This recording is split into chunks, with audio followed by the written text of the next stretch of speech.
जय श्री कृष्णा, राधे राधे। आप सभी भक्तों का आपके अपने YouTube चैनल श्री कृष्ण दीवानी में हार्दिक स्वागत है। आज आप सब सुन रहे हैं मार्गशीर्ष मास महात्म्य का 19वां अध्याय। सर्वप्रथम भगवान का स्मरण करते हुए सभी बोलिए ओम नमो भगवते वासुदेवाय, श्री राधा कृष्णाभ्याम नमो नमः। श्री भगवान ब्रह्मा जी से बोले, हे ब्रह्मा, जो मनुष्य प्रतिदिन प्रातःकाल आस्तिक भाव से युक्त होकर सदा इसी प्रकार भगवान श्री कृष्ण का पूजन करता है, वह शीघ्र ही इस लोक में समग्र लक्ष्मी को प्राप्त करता है और मृत्यु के बाद वह शुद्ध परम धाम में गमन करता है। उनका लोक मनोहर मंत्र पहले ही बतलाया गया है। उसका नाम है श्रीमद् दामोदर मंत्र। श्री दामोदराय नमः। इस मंत्र के कौन कौन अधिकारी हैं, अब तुम उनका वर्णन सुनो। इस मंत्रराज का उपदेश किसी अयोग्य व्यक्ति को नहीं देना चाहिए। यह शीघ्र ही सिद्धि प्रदान करने वाला एक रहस्य है, इसलिए यत्नपूर्वक इस मंत्र की रक्षा करनी चाहिए। आलसी, मलिन, कलेशग्रस्त, दंभी, मोहयुक्त, दरिद्र, रोगी, क्रोधी, रागी, भोगलोलुप तथा दोषदर्शी, ईर्ष्या रखने वाला, शठ, कटुवादी, अन्यायपूर्वक धन कमाने वाला, पर स्त्रियों में आसक्ति रखने वाला, विद्वानों का वैरी, मूर्ख, अपने को पंडित मानने वाला, वर्त भ्रष्ट, जीविका के कलेश से युक्त, चुगलखोर, दुष्टचित्त, बहुभोजी, निर्दयता पूर्ण चेष्टा वाला, दुष्टों का नेता, कंजूस, पापी, भयंकर, आश्रितों को भय देने वाला। गुरु को चाहिए कि इस प्रकार के दुर्गुणों से युक्त शिष्य को इस मंत्र के उपदेश के लिए कभी भी ग्रहण नहीं करना चाहिए। ऐसे शिष्य को ग्रहण न करे गुरु। यदि कोई गुरु ऐसे शिष्य को ग्रहण करता है तो उस शिष्य का दोष हमेशा गुरु में भी आ जाता है। मंत्री का दोष राजा में, स्त्री का दोष पति में और शिष्य का दोष गुरु में आता है। इसमें कोई संदेह नहीं है। इसलिए गुरु को चाहिए कि वह सदा शिष्य की परीक्षा लेकर ही उसे अपना शिष्य बनाए।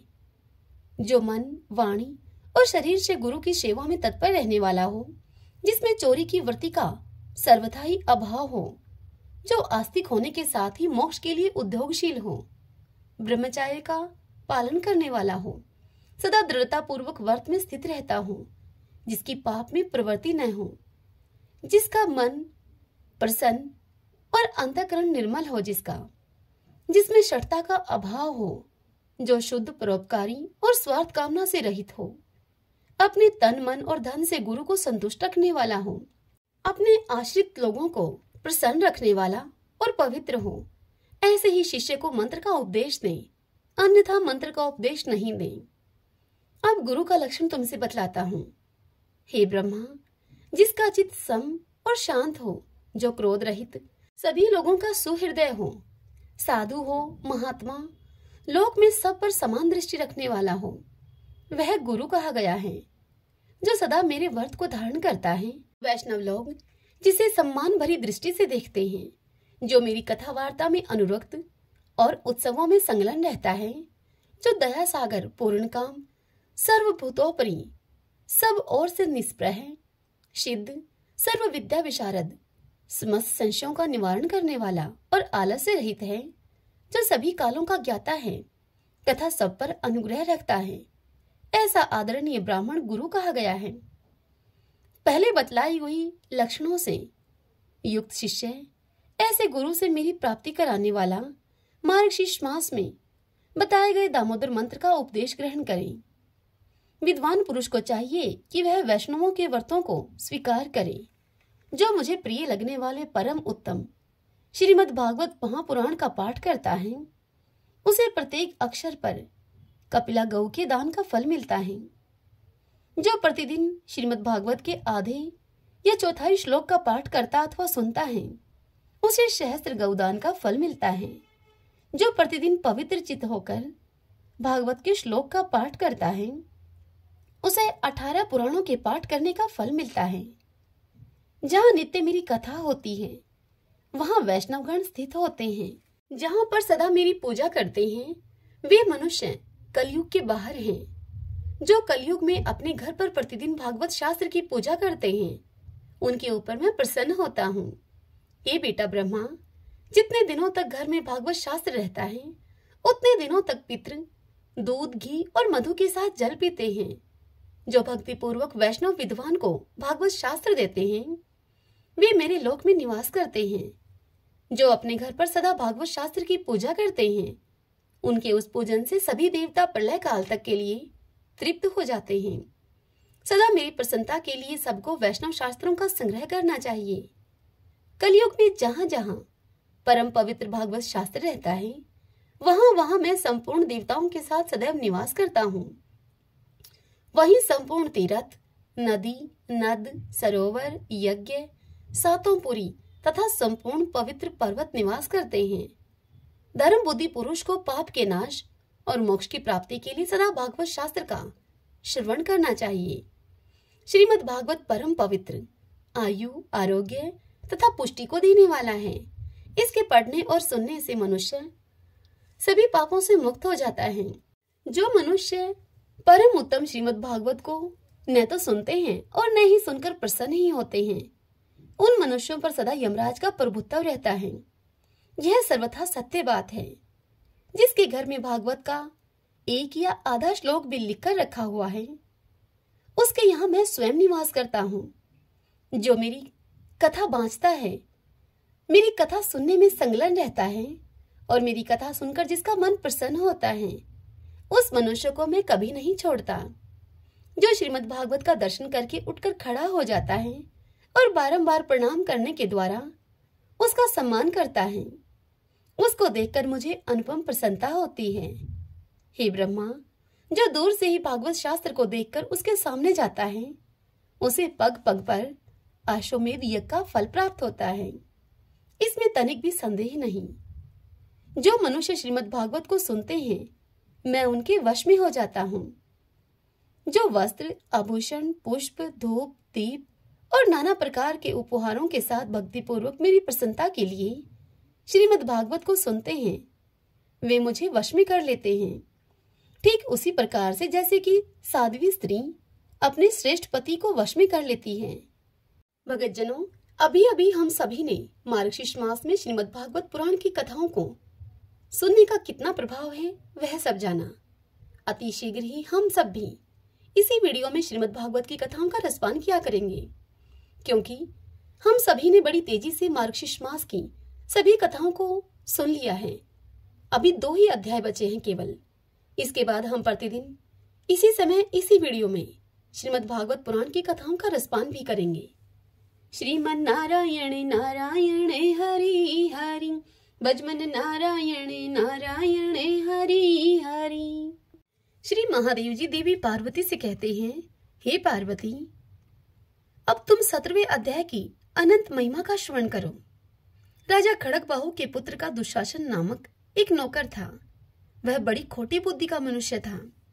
एक बार वह मांडलिक राजकुमारों के साथ बहुत धन की बाजी लगाकर हाथी पर चढ़ा और कुछ ही कदम आगे जाने पर लोगों के मना करने पर भी वह मूढ़ हाथी के प्रति जोर जोर से कठोर शब्द करने लगा। उसकी आवाज को सुनकर हाथी अब क्रोध से अंधा हो गया और दुशासन पैर फिसल जाने के कारण अब पृथ्वी पर गिर पड़ा। दुशासन को गिरकर कुछ कुछ उच्च श्वास लेते हुए देखकर काल के समान निरंकुश हाथी ने उसे ऊपर फेंक दिया। ऊपर से गिरते ही अब उसके प्राण निकल गए। इस प्रकार कालवश मृत्यु को प्राप्त होने के बाद उसे हाथी की ही योनि मिली और सिंघल द्वीप के महाराज के यहाँ उसने अपना बहुत समय व्यतीत किया। सिंघल द्वीप के राजा की महाराज खड़गबाहु से बड़ी मैत्री थी, अतः उन्होंने जल के मार्ग से उस हाथी को मित्र की प्रसन्नता के लिए भेज दिया। और फिर एक दिन की बात है, राजा ने श्लोक की समस्या पूर्ति से संतुष्ट होकर किसी कवि को पुरस्कार स्वरूप में वह हाथी दे दिया और उन्होंने 100 स्वर्ण मुद्राएं लेकर उसे मालव नरेश के हाथ भेज दिया। कुछ काल बीतने पर वह हाथी यत्न पूर्वक पालित होने पर भी असाध्य ज्वर से ग्रस्त होकर मरणासन हो गया। हाथी वालों ने जब उसे ऐसी शोचनीय अवस्था में देखा तो राजा के पास जाकर हाथी के हित के लिए शीघ्र ही राजा को सारा हाल कह सुनाया। और कहने लगे हाथीवान कि हे महाराज, आपका हाथी अस्वस्थ जान पड़ता है। उसका खाना पीना और सोना सभी कुछ छूट गया है। हमारी समझ में नहीं आता कि इसका क्या कारण है। तब हाथीवानों का बताया हुआ समाचार सुनकर राजा ने हाथी के रोग को पहचानने वाले चिकित्सा कुशल मंत्रियों के साथ उस स्थान पर पदार्पण किया जहां पर कि वह हाथी ज्वरग्रस्त होकर पड़ा हुआ था। राजा को देखते ही उस हाथी ने ज्वर जनित वेदना को भूलकर संसार को आश्चर्य में डालने वाली वाणी में राजा से कहा कि संपूर्ण शास्त्रों के ज्ञाता, राजनीति के समुद्र, शत्रु समुदाय को परास्त करने वाले तथा भगवान विष्णु के चरणों में अनुराग रखने वाले हे महाराज, इन औषधों से क्या लेना है? वेदों से भी कुछ लाभ होने वाला नहीं है। दान और जप से भी क्या सिद्ध होगा? आप कृपा करके गीता के 17वें अध्याय का पाठ करने वाले किसी ब्राह्मण को यहाँ बुलाइए। तब उस राजा ने उस हाथी के कथन के अनुसार सब कुछ वैसा ही किया और फिर गीता पाठ करने वाले ब्राह्मण ने जब उत्तम जल को अभिमंत्रित करके उस हाथी के ऊपर डाला तो दुशासन गज योनि का परित्याग करके मुक्त हो गया। राजा ने दुशासन को दिव्य विमान पर आरूढ़ एवं इंद्र के समान तेजस्वी देखकर उससे पूछा, तुम्हारी पूर्व जन्म में क्या जाति थी? तुम्हारा कैसा स्वरूप था? कैसे आचरण थे तुम्हारे? और किस कर्म से तुम यहाँ हाथी होकर आए थे? यह सारी बात मुझे बताओ। राजा के इस प्रकार पूछने पर संकट से छुटे हुए दुशासन ने विमान पर बैठे ही बैठे स्थिरता के साथ अपना यथावत समाचार राजा से कह सुनाया। तदंतर वह मालव नरेश राजा भी गीता के 17वें अध्याय का जप करने लगा। इससे थोड़े ही समय में उस राजा की मुक्ति हो गई। श्रीमन नारायण नारायण हरि हरि, भजमन नारायण नारायण हरि हरि। पंढरपुर में लक्ष्मी दत्त नाम के एक ऋग्वेदी ब्राह्मण रहा करते थे। ब्राह्मण देव संतों की बड़ी ही प्रेम से सेवा किया करते थे। एक बार उनके यहाँ साक्षात नारायण संत का रूप धारण करके पधारे। चलते समय वह उस लक्ष्मीदत्त ब्राह्मण से यह आशीर्वाद देकर गए कि तुम्हारे यहाँ एक परम विरक्त भगवान का भक्त पुत्र उत्पन्न होगा। भगवान के कहे अनुसार समय आने पर मार्गशीर्ष मास के शुक्ल पक्ष की द्वितीया गुरुवार के दिन उनकी पत्नी रूपा देवी ने उस पुत्र को जन्म दिया। उसी नगर में श्री हरिदेव नामक एक ब्राह्मण भी रहता था। उसके घर में भी एक कन्या ने जन्म लिया। इसी कन्या का विवाह समय आने पर राका जी से हो गया। राका जी की इन्हीं पतिव्रता भक्ति में अनुराग रखने वाली पत्नी का नाम उनके प्रखर वैराग्य कारण बांका हुआ। राका जी का भी राका नाम उनकी अत्यंत कंगाली रंगता के कारण ही पड़ा था। राका जी तो रंग थे ही, फिर जगत के लोगों की दृष्टि उनकी ओर भला क्यों जाती? इस कंगाली को पति पत्नी दोनों ने भगवान की कृपा के रूप में बड़े हर्ष से अपने सिर पर धारण किया, क्योंकि दया में प्रभु अपने प्यारे भक्तों को अनर्थों की जड़ जो कि धन कहा जाता है, इस धन से दूर ही रखते हैं। दोनों जंगल से चुनकर रोज सूखी लकड़ियां लेकर आते और उन लकड़ियों को बेचकर जो कुछ उनको आसानी से मिल जाता उसी से भगवान की पूजा करके प्रभु के प्रसाद से अपना जीवन निर्वाह करते थे। उनके मन में कभी किसी सुख, आराम या भोग की कल्पना नहीं जागती थी। श्री राका जी के जैसा भगवान का भक्त इस प्रकार से दरिद्रता के कष्ट भोगे, यह देखकर संत नामदेव जी को बड़ा ही विचार होता था। ये वही संत नामदेव जी हैं जिनकी कथा हमने मार्गशीर्ष महात्म्य के पिछले अध्याय में सुनी थी। श्री राका जी का दारिद्र्य किस प्रकार से कम हो, यह सोचकर श्री नामदेव जी बड़ा ही विचार करते थे। श्री राका जी किसी का दिया हुआ कुछ लेते भी नहीं थे जिससे कि उनकी कुछ मदद हो सके। इस विषय में बहुत विचार करने के बाद श्री नामदेव जी ने भगवान श्री पांडुरंगा से प्रार्थना की कि भगवान राका जी की दरिद्रता को आप दूर कीजिए। तब भगवान ने श्री नामदेव जी से कहा कि राका तो मेरा हृदय ही है, वह तनिक भी इच्छा करे तो क्या उसे धन का कोई अभाव रह सकता है? परंतु धन के दोषों को जानकर वह उससे स्वतः ही दूर रहना चाहता है। देने पर भी वह कुछ लेगा नहीं। तुम देखना ही चाहो तो कल प्रातःकाल वन के रास्ते में तुम छिपकर देखना। अब दूसरे दिन भगवान ने सोने की मोहरों से भरी हुई थैली जंगल के मार्ग में डाल दी। कुछ मोहरें बाहर बिखेर दी। श्री नामदेव जी भगवान के कहे अनुसार दूसरे दिन प्रातःकाल ही ओट में छिपकर भगवान का चरित्र देखने के लिए आए हुए थे। राका जी नित्य की भांति भगवान नाम का कीर्तन करते हुए चले आ रहे थे। उनकी पत्नी उनके कुछ पीछे थी। मार्ग में मोहरों की थैली को देखकर पहले तो वह आगे जाने लगे, फिर कुछ सोचकर वह उस थैली के पास ही ठहर गए और हाथों में धूल लेकर थैली तथा मोहरों को वे ढकने लगे। इतने में ही उनकी पत्नी समीप उनके आ गई और उनसे पूछने लगी कि आप यहाँ क्या कर रहे हैं? यह आप किस वस्तु को ढक रहे हैं? पत्नी की इतनी बात पूछने पर भी राका जी ने अपनी पत्नी को कोई उत्तर नहीं दिया। अपनी पत्नी के दोबारा पूछने पर वे अपनी पत्नी से बोले कि यहाँ सोने की मोहरों से भरी हुई थैली पड़ी है। मैंने सोचा कि तुम पीछे आ रही हो, कहीं सोना देखकर तुम्हारे मन में कोई लोभ न आ जाए, इसीलिए इस थैली को मैं धूल से ढके देता हूँ।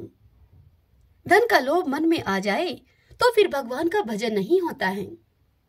पत्नी अपने पति की इस बात को सुनकर हंस पड़ी और वह बोली कि स्वामी, सोना भी तो मिट्टी ही है, आप धूल से धूल को क्यों ढक रहे हैं?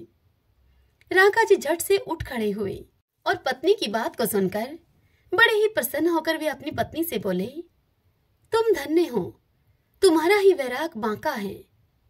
मेरी बुद्धि में तो सोने और मिट्टी में भेद भरा है, तुम मुझसे बहुत आगे बढ़ गई हो।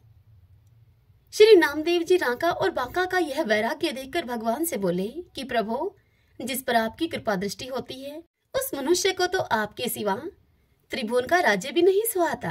हे प्रभु, जिसे अमृत का स्वाद मिल गया हो वह भला सड़े हुए गुड़ को लेकर क्या करेगा? वह उसकी ओर क्यों देखेगा? ये दंपति धन्य हैं। यह सुनकर भगवान श्री नामदेव जी से बोले कि देखो, हमारी बात सत्य हुई ना, ये दोनों धन के प्रति कितने निष्प्रह हैं। भगवान की जीत हुई, श्री नामदेव जी हार गए। फिर भगवान ने एक और बात कहा कि नामदेव, यदि तुम्हारे मन में विशेष परिताप है तो श्री राका बांका जी की सहायता करनी चाहिए। तो चलो, इनके लिए लकड़ी बटोरो। भगवान ने उस दिन राका बांका के लिए जंगल की सारी सूखी लकड़ियां गट्ठे बांध बांध कर एकत्र कर ली। उन दंपति राका और बांका ने देखा कि वन में तो कहीं आज लकड़ियां ही नहीं दिखती। गट्ठे बांध कर रखी हुई लकड़ियां उन्होंने किसी दूसरे की समझी। दूसरे की वस्तु की ओर आंख उठाना भी तो पाप है। दोनों अब खाली हाथ वापस लौट आए। राका जी ने कहा, देखो, सोने को देखने का यह फल है कि आज हमें उपवास करना पड़ा। उसे छू लेते तो पता नहीं हमें कितना कष्ट मिलता। अपने भक्त की यह निष्ठा देखकर भगवान प्रकट हो गए। दंपति उन सर्वेश्वर के दर्शन करके उनके चरणों में गिर पड़े और फिर श्री राका जी बांका जी अर्थात वह ब्राह्मण दंपति उन प्रभु श्री ठाकुर जी को अपने घर लिवा लाए। भगवान के संग श्री नामदेव जी को देखकर श्री राका जी ने झुंझलाकर श्री नामदेव जी से कहा, अरे मूढ़फोरा, श्री प्रभु को इस प्रकार कोई वन वन भटकाया जाता है क्या? भगवान ने श्री राका जी से कुछ मांगने का अनुरोध किया। तब वे हाथ जोड़कर प्रार्थना करने लगे कि प्रभु, मुझे आपकी कृपा के सिवा और कुछ नहीं चाहिए। तब श्री नामदेव जी ने हाथ जोड़कर इनसे कहा कि अच्छा, और कुछ नहीं तो प्रभु का रुख करते हुए प्रभु की एक प्रसादी वस्त्र ही शरीर पर धारण कर लीजिए। फिर भी इतने से भी श्री राका जी बांका जी को लगा कि मेरे सिर पर भारी बोझ पड़ गया है, परंतु उन्होंने भक्त और भगवान की रुचि रखने के लिए वस्त्र मात्र स्वीकार कर लिया। उन्होंने प्रभु का दिया हुआ वह कपड़ा अपने शरीर पर ओढ़ लिया। श्रीमन नारायण नारायण हरि हरि, भजमन नारायण नारायण हरि हरि। बूंदी नाम का एक नगर था जिसमें श्री रामदास जी निवास करते थे। वह जाति के बनिया थे, अतः वर्ण और धर्म के अनुसार व्यापार को करते हुए सद्भक्ति की साधना करते थे। वे अपनी पीठ पर नमक, मिर्च, गुड़ आदि की गठड़ी लादकर वह गांव-गांव में फेरी लगाते थे। यह उनका नित्य प्रतिदिन का कार्य था। कुछ नगद पैसे और कुछ अनाज भी उनको मिलता था। एक दिन फेरी में सामान उनका सारा बिक गया और बदले में अनाज ही विशेष रूप से मिला। उसकी गठरी सिर पर रखकर घर को चले। अब वजन अधिक था, अतः बाहर से पीड़ित थे, परंतु फिर भी ढो रहे थे। एक किसान का रूप रखकर भगवान उसके पास आए और उसे बोले कि भगत जी, आपका दुख मुझसे देखा नहीं जा रहा। हमें भार वहन करने का भी भारी अभ्यास है।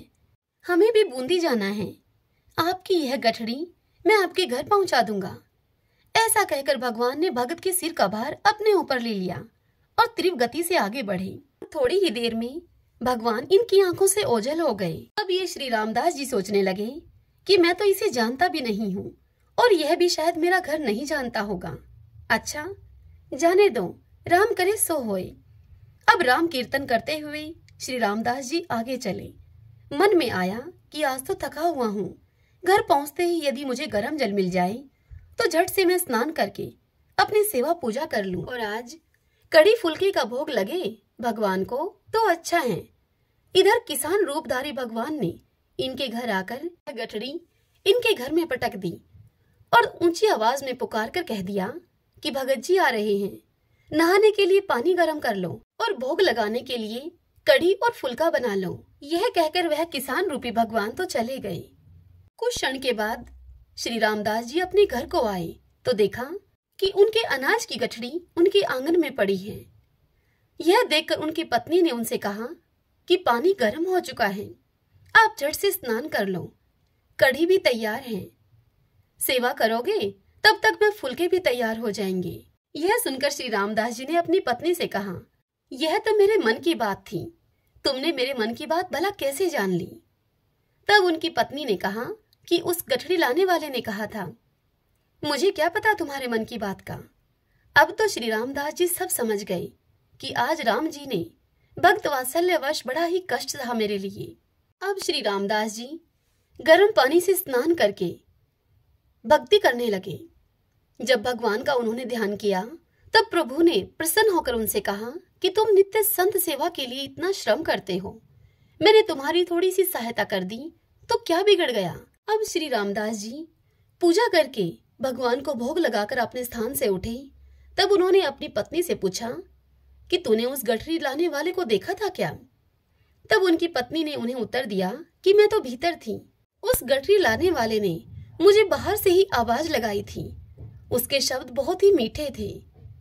तब इन्होंने अपनी पत्नी से कहा कि वे साक्षात भगवान ही थे। तभी तो उन्होंने मेरे मन की बात जान ली।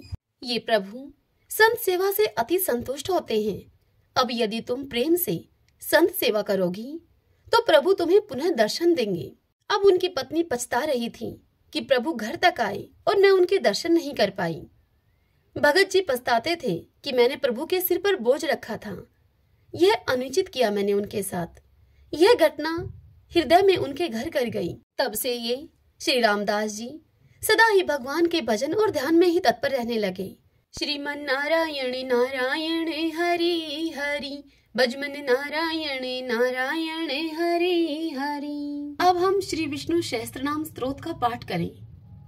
यस्य स्मरण मात्रेण जन्म संसार बंधनात् विमुच्यते, नमस्तस्मै विष्णवे प्रभ विष्णवे, नमः समस्त भूतानामादि भूताय भूभृते, अनेक रूपे रूपाय विष्णवे प्रभ विष्णवे।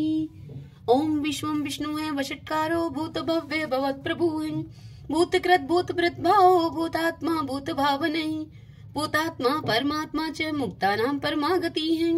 अब यह पुरुष साक्षी क्षेत्रज्ञो अक्षर एव च, योगो योग विद्याम नीता प्रधान पुरुषेश्वर है, नारसिंह वपु है, श्रीमान केशव पुरुषोत्तम है, सर्व शिव स्थाणु भूतादि निर्भय है, संभव भावनो भ्रता प्रभु प्रभु ईश्वर है, स्वयंभू है शंभुरादित्य पुष्कराक्षो महासुन है, अनादि निधनो दाता विद्याता धातुरुत्तम है, अपरमेयो हर्षिकेश पदम नाभो अमर प्रभु है, विश्वकर्मा मनुस्त्वष्टा सत्विष्टो सत्विरो ध्रुव है, आग्रह है शाश्वता कृष्ण लोहिताक्ष प्रतर्दन है, प्रभुता त्रिकुब्धाम पवित्रम मंगलम परम, ईशान प्राणदय प्राण ज्येष्ठ श्रेष्ठ प्रजापति है, हिरण्यगर्भ भूगर्भ माधवो मधुसूदन है, ईश्वरो विक्रमी धनवी मेधावी विक्रम कर्म है, अनुत्तमो दुरादर्श कृतज्ञ कर्तिरात्मवान है, सुरेश शरणम शरम विश्वरीता प्रजा भवः, अह संवत्सरो व्याल है प्रत्यय सर्वदर्शन है,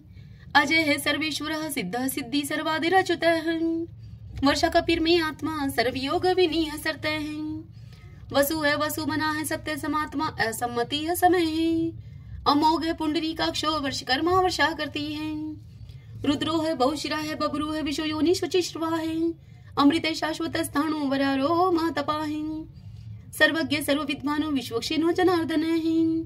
वेदो है वेद विद्यांगो वेदांगो वेद विद कवि है। लोकाध्यक्ष सुराध्यक्ष धर्माध्यक्ष कृता कृत चतुरात्मा चतुर्व्यूह चतुर्दृश्य चतुर्भुज है। भ्राजिष्णु भोजनम भोक्ता शेषणु जगदादिजय है। अनगो विजयो जेता विश्व योनि पुनर्वसु है। उपेंद्रो वामन प्रांशु अमोघ सुचि ऊर्जित है। अतीन्द्रिय है संग्रह सर्गो धर्तात्मा नियमोयम है। वेदो वैदय सदा योगी वीर माधवो मधु है। अतीन्द्रियो महामायो महोत्साहो महाबल है। महाबुद्धि महावीर्यो महाशक्ति महादुति है। अनिर्देश्य वपु है श्रीमान अमे आत्मा महाद्रीद्रक है। महिश्वासो महिव्रता श्रीनिवास सताम गति है। अनिरुद्ध सुरानंदो गोविंदो गोविंदाम पति है। मरीचि है दमन हंसो शो पर्णो भुज गोतम है। हिरणाभ सूतपा पदम नाभ प्रजापति है। अमृत्यु है सर्वद्रक है सिंह संदाता संधिमान स्त्र है। अजो है दुर्मुष्ण शास्ता विश्वतात्मा सुरारिया है। गुरु है गुरुत्तमो धामो सत्य सत्य पराक्रम है। निमिष है अनिमिष है सत्रगवि वाचस्पति रुधारदी है। अग्रणी है ग्रामीणी है श्रीमान न्याय नेता समीरण है। शस्त्र मूर्धा विश्वात्मा शस्त्राक्ष शस्त्रपात। आवर्तनो निर्वर्तात्मा संवर्त सन पर मर्दन है। यह संवर्तको वहनीय अनिलो धरणी धर है। सुप्रसाद प्रश्नात्मा विषवदरक विषव भुग विभु है। सत्कृता सत्कृत साधु जहनो नारायणो नर है। असंख्यो अपरमे आत्मा विशिष्ट शिष्ट कर सूची है। सिद्धार्थ है सिद्धि संकल्प है सिद्धि दय सिद्धि साधन है। वर्षाई वर्ष भो विष्णु वर्ष पर वर्षोदर है। वर्धनो वर्धमान है विविक्त श्रुति सागर है। सुबजो दुर्द्रो वाग्मी महेंद्रो वसुधो वसु है। नेक रूप व्रत रूप है सिप विष्टि प्रकाश ने है। औजस्ते जो दूती दर प्रकाशात्मा प्रताप ने है। रिद्ध स्पष्ट अक्षरो मंत्र चंद्राशो भास्कर धोती है। अमृतम शुद्धो भानु शशबिंदु सुरेश्वर है। औषधम जगत सेतु सत्य धर्म पराक्रम है। भूत भव्य भवननाथ है पवन पावनो अनलय है। काम काम कृतकांत है काम है काम प्रदय प्रभु है। युगाधिकृत युगावर्तो नेकमायो महाशन है। अदृश्य अव्यक्त रूप शस्त्रजित अनंत जित है। इष्टो अवशिष्ट शिष्टेष्ट शिखंडी नवशो वर्ष है। क्रोध क्रोध कृत करता विश्व बाहु महीधर है। अच्युत प्रतित प्राण है प्राण दो वासवानुज है। अपाम निदिर्दिष्टा नम परमत प्रतिष्ठित है। स्कंद स्कंदरो दुर्यो वर्दो वायु वाहन है। वासुदेव व्रत भानु आदि देव पुरंदर है। अशोक स्तारण स्तार शूर शौरी जनेश्वर है। अनुकूल शतावर्त है पद्मी पदम निवेक्षण है। पद्मनाभो अरविंदाक्ष पदम गर्भ शरीर भृत है। महदीरिदो वरदात्मा मोक्षो गरुड़ो दुजय है। अतुल शर्वो भीम समयगो हवि हरि है। सर्व लक्षण लक्षणयो लक्ष्मीवान समिंत जय है। विक्षरो रोहितो मार्गो हेतु दामोदर सह।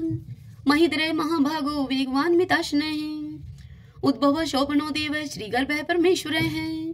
कर्णम कारणम कर्ता विकर्ता गहनो गोवे है। व्यवसायो व्यवस्थान संस्थान स्थान दो ध्रुव। प्रहृदि परम स्पष्ट सतुष्ट पुष्ट शुभेक्षण है। रामो विरामो वीर जो मार्गो ने उन्हें अनिय है। वीर शक्ति मतम श्रेष्ठो धर्मोधरम विदुत्तम है। वैकुंठ पुरुष प्राण प्राणदय प्रणवय प्रथु है।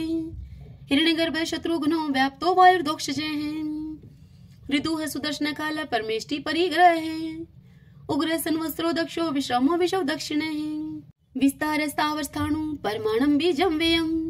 अर्थो अनर्थो महाकोशो महाभोगो महाधन है। अनिर्विणय सत्विष्ट है अबूह धर्म यूपो महामख है। नक्षत्र नेमी नक्षत्री शमय शामय शमी हन है। यज्ञ इज्य महेजय चे कर्तुस्त्रम स्ताम गति है। सर्वदर्शी विमुक्तात्मा सर्वज्ञो ज्ञानम उत्तमम। सुवर्त सुमुख सूक्ष्म सुघोष सुखद सुहर्त है। मनोहरो जीत क्रोधो वीर बाहु विधारण है। स्वप्न सर्वशो व्यापी नेकात्मा नेक क्रम करत। वत्सरो वत्सलो वत्सी रतन गर्भ धनेश्वर है। धर्म गोप धर्म कृत धर्मी शत अशत शर्म अक्षरम। अविज्ञाता शस्त्रांशु विधाता कृत लक्षण है। गपस्ती ने मी सत्वस्त सिंहो भूत महेश्वर है। आदि देवो महादेव देवशो देव भृत गुरु है। उत्तर गोपतिर्गोप्ता ज्ञान गम्य पुरातन है। शरीर भूत भृत भोक्ता कपिंद्रो बुरी दक्षिण है। सोमपो अमृत तप सोम है पुरुषित पुरुषोत्तम है। विनियुजे सत्यसंधो दाशार्य सात्वतां पति है। जीवो है विनिता साक्षी मुकुंदो अमित विक्रम है। अम्बो निदिर्णंतात्मा मोदधिशयो अनंत के हैं। अजय है मारे है स्वभाव जीता मित्र प्रमोदने है। आनंदो नंदनो नंद सत्य धर्मा त्रिविक्रम है। महर्षि कपिलाचार्य कर्तघमेदनी पति है। त्रिपद त्रिदशा अध्यक्षो मास्टरं कृतांत करते हैं। महावराहो गोविंदे सुषेण कनकांगदी गुह गभीरोगे नो गुप्त चक्र गदाधरे हैं। वेदाः स्वंगो अजिते कृष्णो दृढ़ संकर्षण अच्युते हैं। वर्णो वारुणो वृक्ष पुष्कराक्षो महामना है। भगवाने भगानंदी वनमाली हलायुदे हैं। आदित्यो ज्योतिरादित्य शैषणो गतिस्तमः। शुधन्वा खंड परशु है दारुणो द्रविण प्रदय हैं। द्विस्पर्क सरदृग व्यासो वाचस्पति यो निजय हैं। त्रिशामा शाम गय शाम निर्वाणम बीशजम मिष्के हैं। संन्यास कृष्ण शांते निष्ठा शांति प्रायणम। शुभांगम शांति दय सत्रष्टा कुमुदय कुवलेशयः। गोहति गोपति गुप्ता वृषभाक्षो वृष प्रिय हैं। निवर्ति निर्वर्तात्मा संक्षिप्ता श्रीमकर शिव हैं। श्रीवत्स्वक्षा श्रीवाशय श्रीपति है श्रीमतांबर हैं। श्रीदय श्रीश श्रीनिवास श्रीनिधि है श्री विभावने हैं। श्रीद्रह श्रीक्रह श्रेय श्रीमान लोकत्रयाश्रय हैं। स्वक्षय स्वंग स्थानंदो नंदिर ज्योतिर्गणेश्वर हैं। विजितात्मा विधेयात्मा सत्कीर्ति छिन संशय हैं। उदृण सर्वत चक्षु अनिश शाश्वत अस्त्र हैं। भूषयो भूषणो भूत विशोक शोक नाशने हैं। अर्चिस्मान अर्चित कुंभ है विशुद्धात्मा विशोधने हैं। अनिरुद्धो अप्रतिरथ है प्रद्युम्नो अमित विक्रम हैं। कालने मीनिहा वीर शौरी शूर जनेश्वरे हैं। त्रिलोकात्मा त्रिलोकेश है केशव केशिहारी हैं। कामदेव है कामपाल कामिकांत कृतागमे हैं। अनिर्देश वपु विष्णु वीरो अनंतो धनंजय हैं। ब्राह्मणियों ब्रह्माकृत ब्रह्मा ब्रह्म ब्रह्मा विवर्धने हैं। ब्रह्माविद ब्राह्मणो ब्रह्मी ब्रह्माज्ञो ब्राह्मण प्रिय हैं। महाकर्मो महाकर्मा महातेजा महोरगे हैं।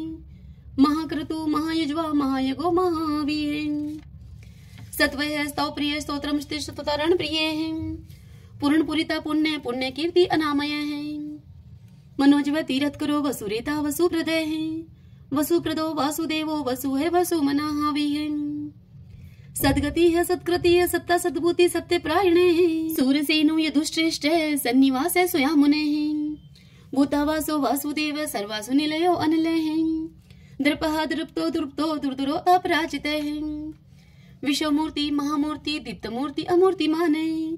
अनेक मूर्ति अव्यक्त है शतमूर्ति शतानन है। एकोनेक स्वः किमित तत्पद अनुत्तमम्। लोकबंधु लोकनाथो माधवो भक्त वत्सल है। सुवर्ण वर्णो हेमांगो व्रांग चंदनांगदी। वीरहा विश्व शून्यो गर्ताशी अचल चल हैं। एमानी मन दो मानो लोक स्वामी त्रिलोक द्रक। सुमेधा मेध जो धन्य सत्य मेधा धराधर हैं। तेजो वृषो दुतिधर सर्वशस्त्र प्रतांबर हैं। प्रग्रो निग्रो व्यग्रो नेक श्रृंगो गदा गर्जय हैं। चतुर्मूर्ति चतुर्बाहु चतुर्व्यूह चतुर्गति हैं। चतुर आत्मा चतुर्भाव चतुर्वेद विद एकपात। समावर्तो अनिर्वर्तात्मा दुर्जो दुर्ति कर्म हैं। दुर्लभो दुर्गमो दुर्गो दुरावासो दुरारिया हैं। शुभंगो लोक सारंग सुतंतु सुतंतु वर्धन हैं। इंद्र कर्मा महाकर्मा कृतकर्मा कृतागम हैं। उद्भवो सुंदरो सुंदो रत्ननाभ सुलोचन हैं। अर्को वाशन श्रृंगी जयंत सर विजयी हैं। स्वर्ण बिंदु अक्षोभय सर्वागी सुरेश्वर हैं। महाहदो महागतो महाभूतो महानिधि हैं। कुंदय कुंदरय कुंदय पर्जनय पावनो अनिलय हैं। अमृताशो अमृतोपु सर्वज्ञ सर्वतो मुखे हैं। शूलुभ है शुवर्त सिद्ध शत्रुज शत्रुतापने हैं। ने क्रोध उदम्बरो अशुत चाणुरांत निशोधने हैं। शस्त्रार्ची सप्त जीव सप्तदा सप्त वाहने हैं। अमूर्ति अनगे अचिंत्य भय करद भय नाशने हैं। अणुः व्रतः क्रीशः स्थूलः गुणवृत निर्गुणे महाने हैं। ऐद्रते सवद्रते श्वासे प्रागवंशो वंशवर्धने हैं। भारव्रत कथिते योगी योगीश सर्व कामदय हैं। आश्रम शर्मण श्याम सुपर्णो वायु वाहन हैं। धनुर्धरो धनुर्वेदो दंडो दमिता दमय हैं। अपराजित सर्वशहो नियंता नियमो अयमय हैं। सत्ववान सात्विक सत्य सत्य धर्म प्रायण हैं। अभिप्राय प्रियारो अर्ह प्रियकृत प्रतिवर्धन हैं।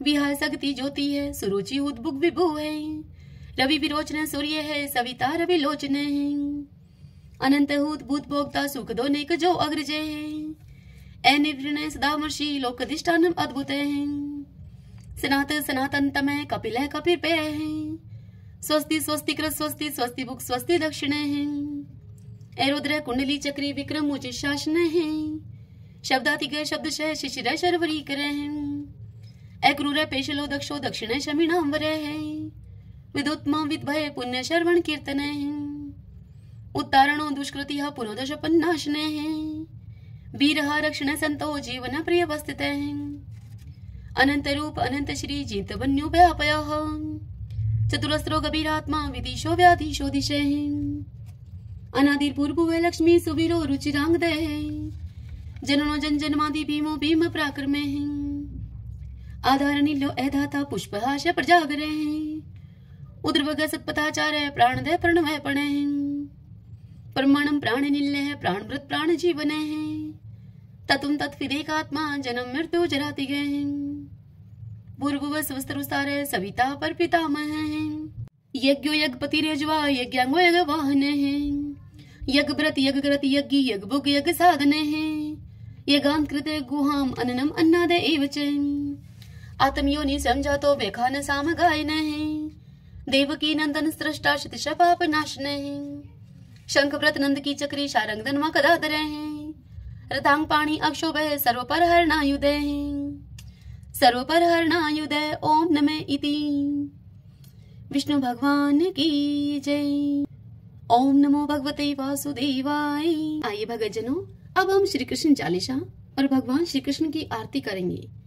तदंतर भगवान के नाम का संकीर्तन करते हुए इस कथा का समापन करेंगे।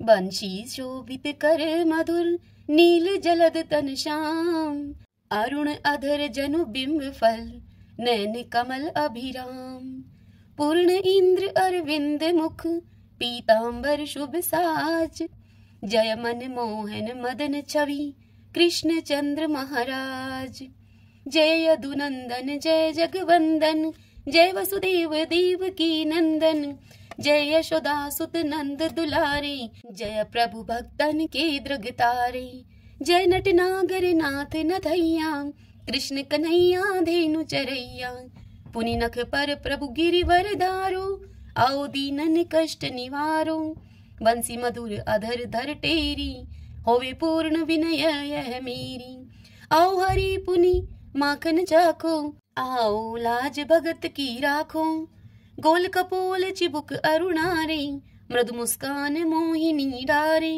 रंजित राजीव नयन विशाला, मोर मुकुट वजयंती माला, कुंडल श्रवण पीत पट आछे, कटिकिं कणिका छन काछे, नील जलज सुंदर तनु सोहै, छवि लखी सुर नर मुनि मोहै, मस्तक तिलक अलक घुंघराले, आओ कृष्ण बांसुरी वाले, करी पय पान पुतन ही तारयो, अका बका कागा सुर मारयो, मधुवन जलत अग्नि जब ज्वाला, भय शीतल लखत ही नंद लाला, सुरपति जब ब्रज चढ़यो रिसाई, मूसर धार वारी वृषाई, लगत लगत ब्रज चहन बहायो, गोवर्धन नख धारी बचायो, लखी यशोदा मन भ्रम अधिकाई, मुख में जो धन भुवन दिखाई, दुष्ट कंस अति उधम बचायो, कोटि कमल जब फूल मंगायो, नाथी काल यही तब तुम लीने, चरण चिन्ह दे निर्भय कीने, करी गोपिन संग रास विलासा, सबकी पूर्ण करी अभिलाषा, केतक महा असुर सहारियो, कंस ही केश पकड़ दई मारियो, मातु पिता की बंदी छुड़ाई, उग्र सेन कह राज दिलाई, मही से मृतक छहो सुत लायो, मातु देव की शोक मिटायो, बोमासुर मुर दैत्य सहारी, लाए शट दस कुमारी, दे भी मही तुण चीर सहारा, जरा सिंधु राक्षस कह मारा, असुर बकासुर आदिक मारयो, भक्तन के तब कष्ट निवारियो, दीन सुदामा के दुख टारयो, तंदुल 3 मुट्ठी मुख डार्यो। प्रेम के साग विदुर घर मांगे, दुर्योधन के मेवा त्यागे। लखी प्रेम की महिमा भारी, ऐसे श्याम दीन हितकारी। मारत के पारत रथ हाके, लिए चक्र कर नहीं बल थाके। निज गीता के ज्ञान सुनाए, भक्त हृदय सुधा बरसाए।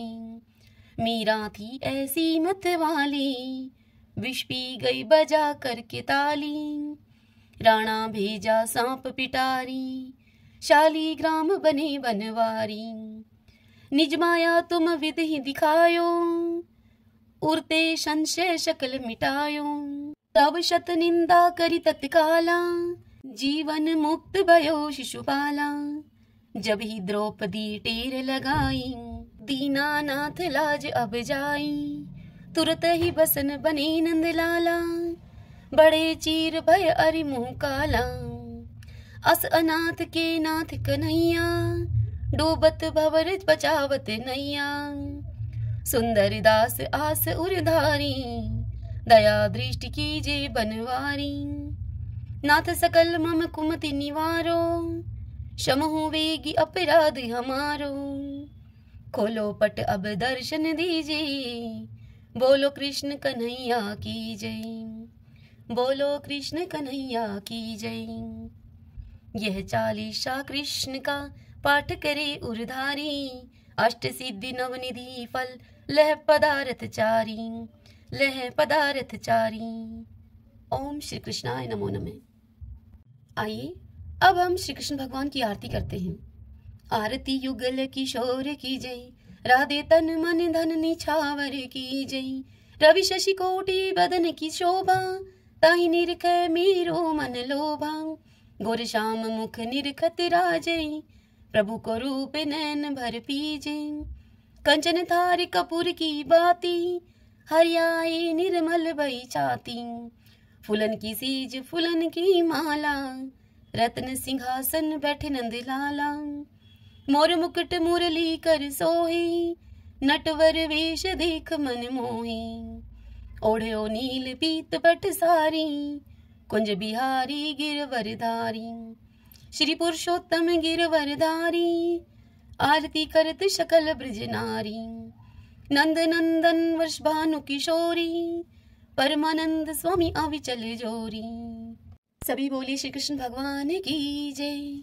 तो आइए भगवान के इन नामों को 5 बार बोलते हुए संकीर्तन करते हैं।